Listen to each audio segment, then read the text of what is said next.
Donc la deuxième étape qu'on va faire quand on a importé les photos, c'est de savoir quelle photo on va tenir. Alors, on a des raccourcis clavier pour faire ça. Ça veut dire que si on aime bien cette photo-ci, on peut faire des raccourcis clavier. On peut également, quand je suis dans cette étape-là, en général, je prends des plus grandes vignettes pour voir ce qui se passe. Donc les vignettes sont ici dans le coin inférieur. On peut également passer en mode par la touche tabulation, passer en mode avec ou sans. Donc, en général, quand je suis dans cette étape-là, j'enlève les panneaux latéraux et donc ça me permet de voir les photos. Si une photo, en admettant celle-ci, elle n'est pas nette, chaque fois je la marque en X. Ça me permettra ensuite que d'une photo qui n'est pas nette, je ne vais pas tenir le RAW, je ne vais pas la tenir. Donc c'est quelque chose que je refuse de faire. Et donc à la fin de mon processus, je vais sélectionner toutes les photos neutres et je vais carrément les effacer. Une photo neutre, c'est U.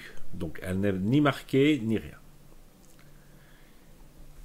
Le processus de sélection est un processus qui est réellement compliqué. C'est certainement là que vous allez choisir les photos que vous allez retoucher. Comme chaque photo qu'on va retoucher prend quand même un certain temps, il est clair que quand on a, par exemple ici, une vingtaine de photos sur un thème, eh ben, on va en prendre quelques-unes. Donc, je vais dire que j'aime bien celle-là. À ce moment-là, si je l'aime bien, je mets P. P met un drapeau. D'accord? Si finalement je change d'avis, je rappuie sur U.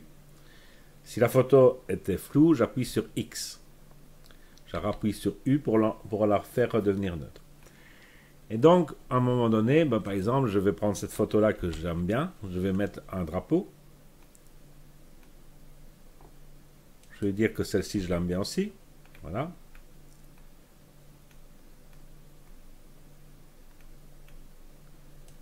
Je vais prendre celle-ci. Pourquoi pas celle-là?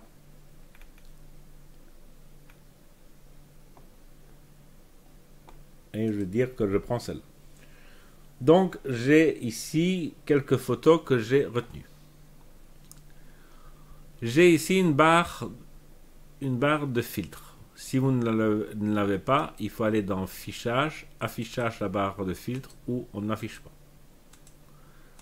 Dans l'affichage également, on peut demander de ne pas avoir la barre du bas, mais je ne vous conseille pas parce que sinon elle est quand même très utile pour se déplacer. Si maintenant je veux voir une photo en grand, j'appuie sur la barre d'espace et je la relâche. Si j'appuie sur gris, je reviens sur le G de gris, je reviens. Donc je veux la voir en grand pour être certain que je la prends, je rappuie sur gris. Dans cette fenêtre, dans ces filtres, dans attributs, je peux définir que je ne veux plus voir que les photos que j'ai marquées. Ensuite, on a d'autres options dans les photos qui sont, je vais dire, des étoiles. Ces options des étoiles, pour moi, j'ai défini que, par exemple, celle-ci, je l'aime beaucoup, donc ça veut dire que je vais la tenir, c'est une 5 étoiles. Bon, finalement, celle-là, je ne la mets pas trop, donc je vais prendre celle-ci 5 étoiles. Si vous ne voulez plus le 5, il suffit de rappuyer sur le 0, elle redevient neutre. Et vous voyez que les photos sont ici marquées avec les étoiles en dessous. Je vais mettre le 5, parce que j'avais mis le 4. Alors, là-dedans, on peut s'amuser à mettre une étoile, 2 étoiles, 3 étoiles, 4 étoiles. Ça, c'est un peu à vous à faire. Moi, aujourd'hui, je suis plutôt à me dire que je mets en fait une étoile sur toutes les photos que je prends. Donc, voilà, c'est une étoile. Et je ne m'amuse pas à mettre 2 étoiles, 3 étoiles, 4 étoiles. Parce que ça devient franchement compliqué.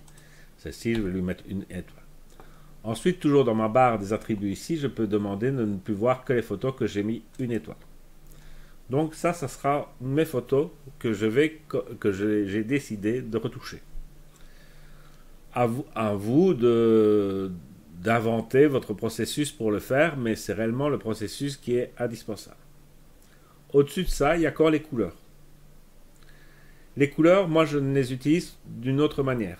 Ça veut dire que si je mets, par exemple, sur cette photo qui est sélectionnée un 6, pour avoir le rouge, donc c'est une photo qui sera en rouge. Ça veut dire que c'est une photo que je dois passer dans Photoshop, que j'ai fait le traitement Lightroom, mais que je n'ai pas eu le temps de faire Photoshop. Voilà.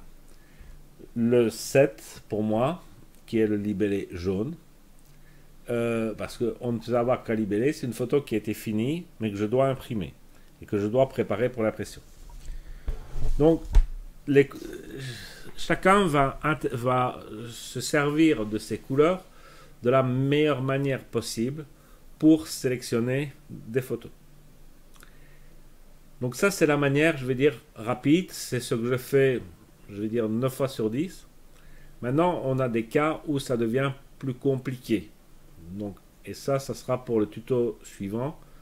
Comment décider sur plusieurs photos qui se ressemblent très fort, comment choisir